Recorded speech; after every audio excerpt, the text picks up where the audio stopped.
أنا واقف قدام التلاجة، الساعة كانت 3 الفجر. الصوت اتكرر تاني: افتح لي. المرة دي كان أعمق، كأنه جاي من تحت الأرض. قلبي وقع، إيدي بتترعش. حطيت ودني على باب التلاجة وسمعت أنفاس. والله أنفاس، مش أصوات خيالات، أنفاس بني آدم أو حاجة شبه البني آدم. رجعت لورا بسرعة ورجلي اتخبطت في الكرسي. البيت كان ساكت بس التلاجة لأ، الصوت اتغير وبقى همس: انت اتأخرت، افتح بسرعة. انا كنت هفتح، لكن حاجة جوايا وقفتني. حسيت لو فتحت عمره ما هيتقفل تاني. قعدت على الأرض ماسك دماغي، وفجأة الكهرباء قطعت. البيت كله ضلمة، بس التلاجة منورة. أيوة، منورة لوحدها. اللمبة بتاعتها مولعة، نور أبيض ساطع طالع من الفواصل بتاعت الباب. وبدأت أشوف ظلال بتتحرك جوه. إيدين كتير بتخبط على الباب من جوه. وقبل ما أسرح التليفون رن. ببص، الرقم مجهول. رديت ولقيت نفس الصوت اللي جاي من التلاجة بيقول في السماعة: لو ما فتحتش دلوقتي هنخرج لوحدنا. أنا أمين، ومن بعد اللي حصل في الجزء الأول بقيت لوحدي. منى مراتي سافرت عند أهلها شوية عشان تريح دماغها من كل اللي بيحصل حوالينا، ولينا بنتنا قاعدة معاها، وأنا هنا في البيت وحاسس بالوحدة أكتر من أي وقت فات. الموضوع ما بقاش هزار، الأصوات اللي كنت سامعها قبل كده رجعت وغريبة أكتر من قبل، كأن البيت كله بيترقبني. والتلاجة التلاجة لسه بتنادي باسمي، كل مرة بصوت أقرب ما يكون بيناديني بنفسه، وقلبي مش قادر يستحمل اللي ممكن يحصل. تفتكروا هقدر أواجه اللي جاي، ولا التلاجة هتكشف لي أسرار أكبر من اللي كنت أتخيلها؟ خليكوا معايا، لأن اللي جاي أغرب بكتير ومش هتصدقوه. الساعة 3:07 الفجر. البيت كله غرق في ضلمة تقيلة بعد ما الكهرباء قطعت فجأة. كنت فاكر إن الموضوع عادي لحد ما اكتشفت إن التلاجة منورة. منورة بنور أبيض غريب، مش النور اللمبة الصغيرة اللي جواها. النور كان طالع من الفواصل حوالين الباب، كأني في حاجة جواها بتحاول تخرج. أنا واقف مش قادر أتحرك. وداني كانت مليانة همسات ضعيفة، زي ناس بتتكلم تحت المية. افتح بقى، الوقت قرب. قربت خطوة صغيرة، رجليا كانت بتتهز والبرد مل جسمي. ولما حطيت ايدي على الباب حسيت بحرارة غريبة طالعة منه. ازاي؟ ده تلاجة، المفروض تبقى ساقعة مش مولعة. قبل ما اخد القرار وافتح، الموبايل رن.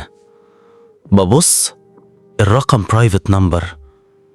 رديت وقلبي بيدق بسرعة. الخط كان فيه صوت هوا مكتوم، وفجأة سمعت: انت سمعنا، افتح قبل ما نخرج. الصوت هو نفس الصوت اللي كنت بسمعه من التلاجة، بس المرة دي كان أقرب، كان واضح، وكان مرعب أكتر. قلت بصوت عالي: انت مين؟ عاوز ايه؟ الصوت ضحكة باردة زي ضحكة طفل بيتسلى، وقال: احنا مستنيين اللحظة دي من زمان، افتح وخليك جزء مننا. قمت قافل الموبايل بسرعة ورميته بعيد، بس قبل ما يوصل الأرض اتطفى من نفسه. ولما رفعت عينيا لقيت الباب بتاع التلاجة بيتحرك لوحده. الباب كان بيترعش، مش بيتهز عادي، لأ، كأن حد جوه بيخبط برجليه وإيديه بكل قوته. وكل طرقة كانت بتتردد في البيت كله. ببص حواليا، الحيطان كلها بدأت تتهز، الصور المعلقة وقعت على الأرض. الساعة اللي في الصالة وقفت عند 3:15. كل حاجة في البيت اتجمدت إلا التلاجة. الطرقات بقت أسرع وأقوى لدرجة إن المفصلات صوتها بقى مسموع. وفجأة الصوت اللي كان بيقول افتح لي اتغير، بقى صرخة عالية ومخنوقة: طلعنا!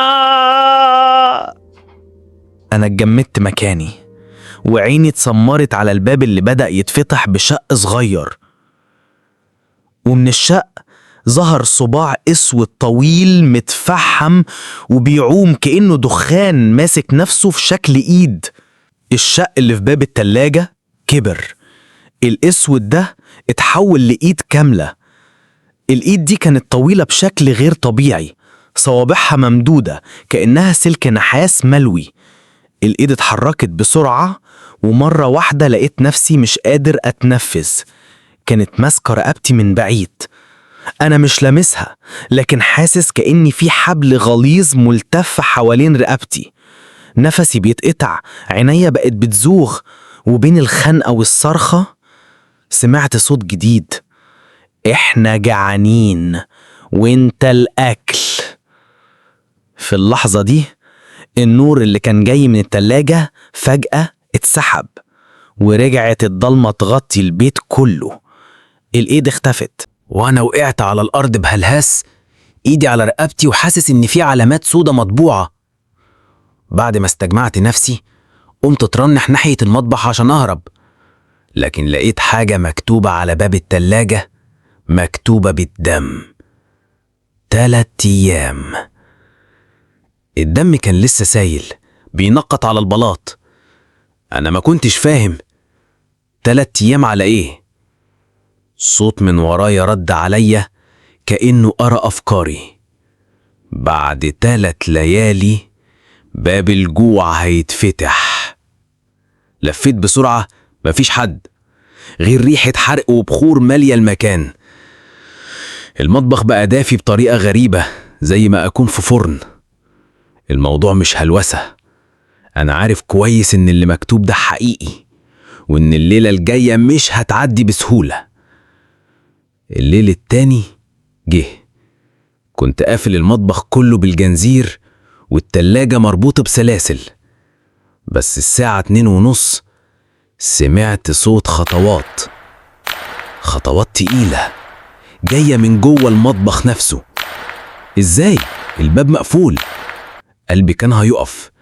جبت الموبايل وولعت الكشاف وقربت من المطبخ، والغريب اني سمعت صوت الباب بيتفتح من جوه. من جوه مش من بره. الصوت جمد الدم في عروقي، ولما قربت اكتر سمعت ضحكة ست غريبة ومكسورة.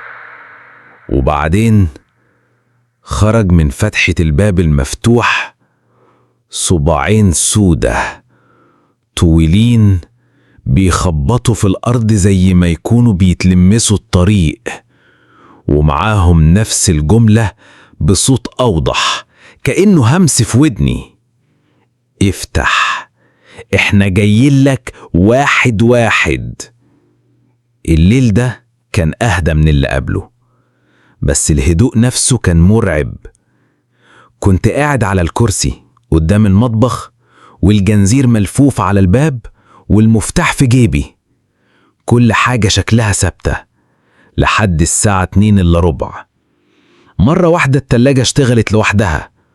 صوت الموتور كان عالي قوي كأنه عربية نقل بتدور، وبعدين الصوت اتغير لصوت أنفاس تقيلة طالعة من جوه التلاجة.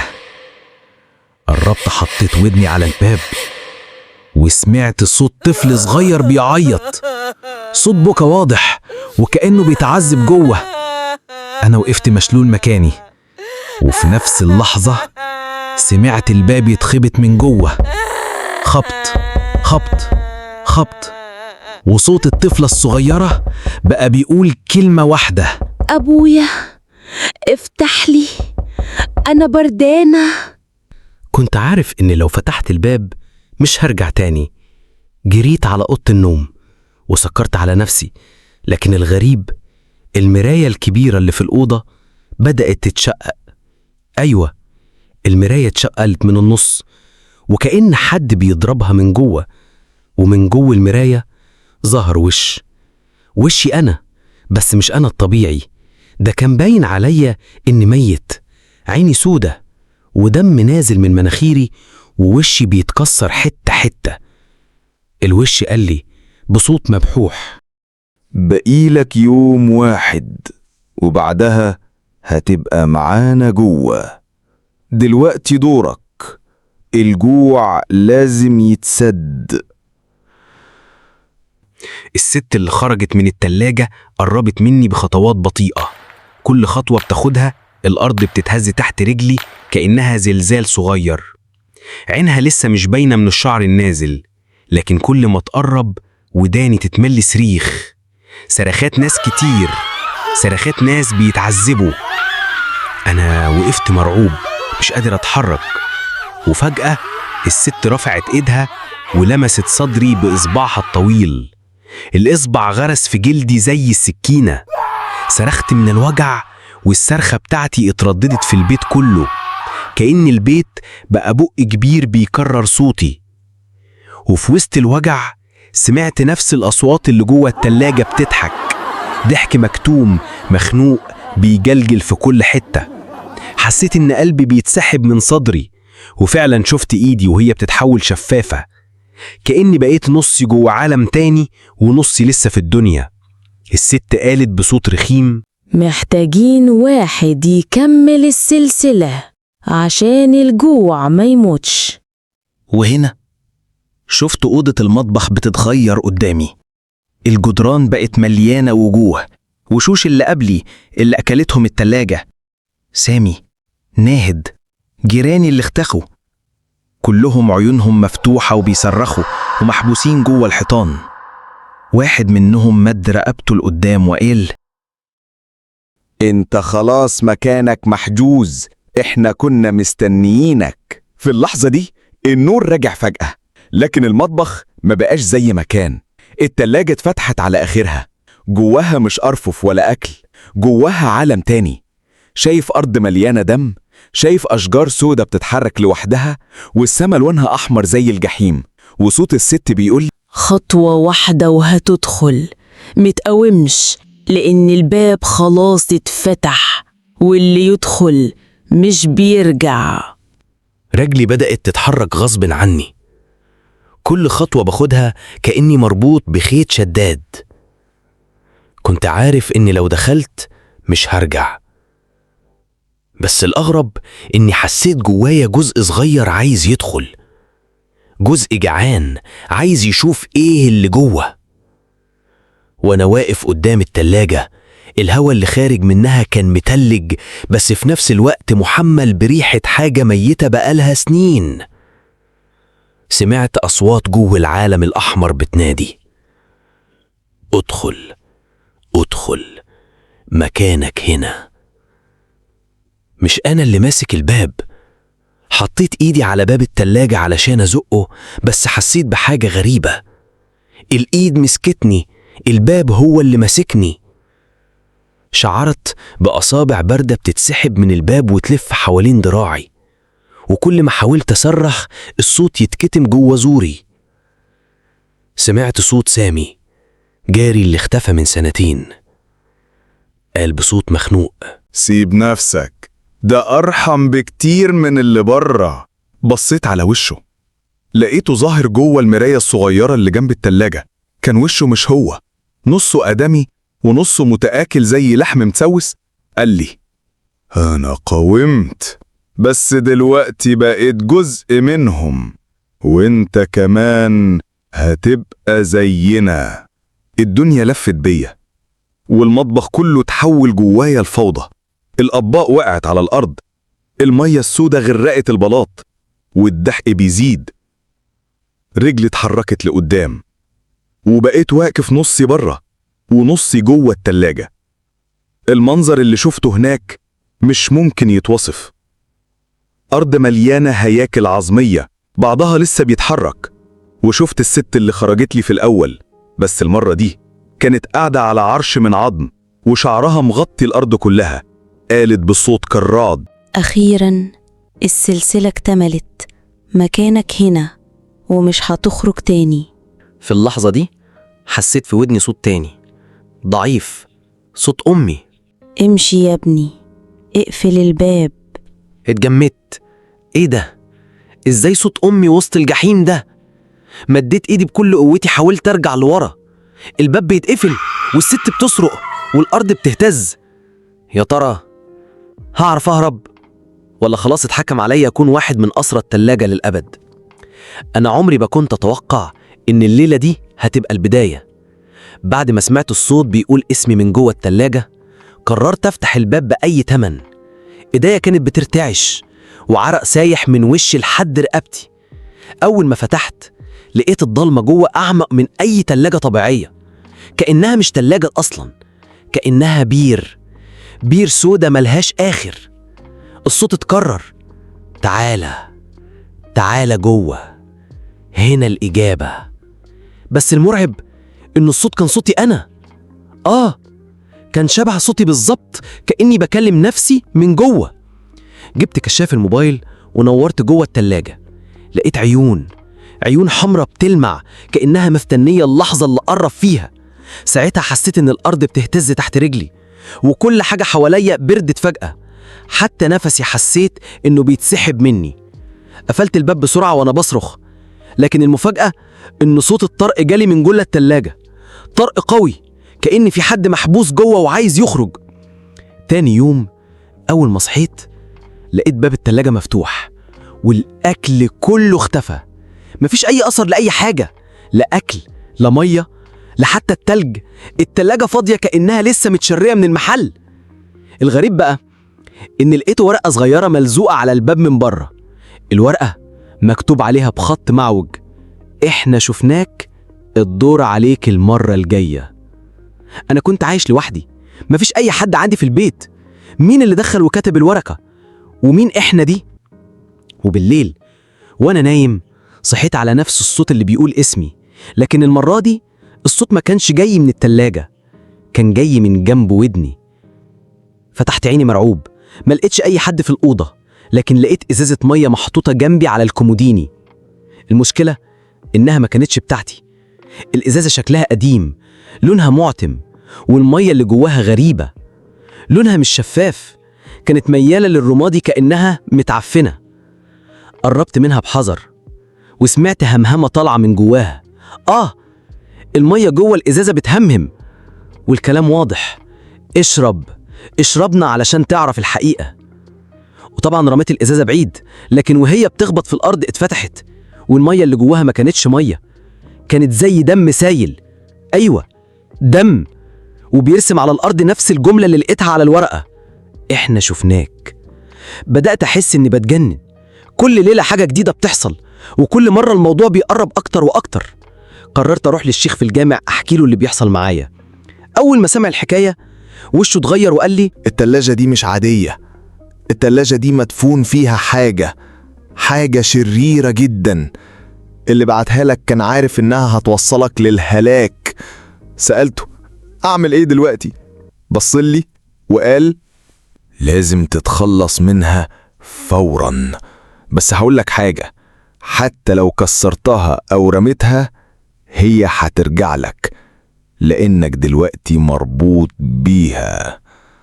أنا رجعت البيت وأنا جسمي بيتنفض، حاسس إن نهايتي قربت، بس لسه الكابوس ما بدأش.